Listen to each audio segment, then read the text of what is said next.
59 дней до Дня Победы. Телеканал БСТ продолжает обратный отчет до главного праздника страны.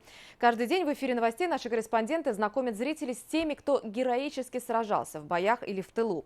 Свою борьбу из Уфы вели и коммунистические лидеры стран Европы. В башкирскую столицу были эвакуированы участники Коминтерна. Их, находящихся за тысячи километров от дома, продолжали слушать на родине. И все это благодаря секретной радиостанции РВ-1. Подробнее в материале Анастасии Ильчебаевой. Que representan un pasado de opresión, un pasado de tiranía, todos contra la reacción. Elle est l'expression ardente et passionnée. Они еще не знают, что через 6 лет их голоса будут вещать на всю Европу. Из маленького города где-то на Урале. А пока до Второй мировой 3 года. И они ведут войну на собственных фронтах. Долорес и Барури в Испании, Марис Торрес во Франции. Выступали против фашизма, представляли коммунистов. Мы находимся сейчас на 5-м этаже Уфимского почтамта, где в свое время была радиостудия Коминтерна. Мы можем с вами пройти в этот зал. Он, конечно, сейчас реконструированный уже. В 42-м здесь, конечно, все выглядело по-другому. Сейчас это зал совещаний. Раньше помещение было поделено на 2 комнаты. Одна была предназначена для радиовещания, вторая для отдыха и подготовки материалов. Участники Коминтерна, Коммунистического интернационала, бывало круглосуточно находились здесь. Само здание, оно отапливалось очень слабо. Холодные зимы были, и здесь специально для них поставили козел. А внутри полости коминтернцы пекли картошку. Им картошку поставляли. Долорес и Барури очень часто вспоминал: такой картошки, как в Башкирии, я, говорит, нигде не кушал. Фраза «говорит Москва» звучала из Уфы на 18 языках. Из башкирской столицы лидеры Компартии Европы вещали в государства фашистского блока или оккупированных немцами. Отряды сопротивления, слыша, что они живы и продолжают бороться, бились с большим остервенением. Когда они узнавали, что Гитлер будет выступать на том или ином митинге, они настраивались на эту волну.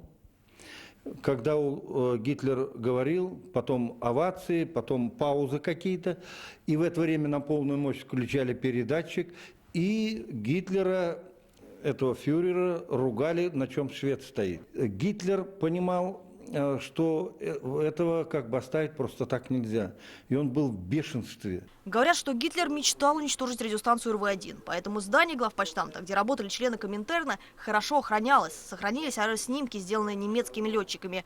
На них изображена деревня Глумилино. Сейчас это уже часть Уфы. Фашистов заинтересовали радиовышки, благодаря которым и шло вещание. Они были построены в 42-м. От главпочтамта комсомольцы прокладывали кабель к радиостанции. 4 ретранслятора передавали сигнал без риска быть заглушенными Германией. Короткие волны, которые сходили с радиостанции, они позволяли как вдоль Земли распространять вот этот луч, так и на высоте 80-100 километрах от ионного слоя. И вот посредством этого луча можно было достичь возможности совершенной неуязвимости. Но вышки все же были уничтожены. К счастью, не фашистами. И уже спустя много лет. В 2007 году их взорвали, так как уже они были не нужны. Центральная 16. Пошли. Пошла. В память о радиостанции жители района Глумилино еще несколько лет назад предлагали создать арт-объект, увековечить место и людей, которые вносили свой вклад в победу, находясь за сотни километров от линии фронта. Но пока в роли памятника лишь старое здание, где располагалась радиостанция. А уфимская группа Глумилино посвятила песню РВ-1. На всех языках мы вещаем великой победы. Дату освещаем, это будет в мае 45-го года. Победа над фашизмом советского народа. Анастасия Ильчебаева, Вадим Исламов. Новости Уфа.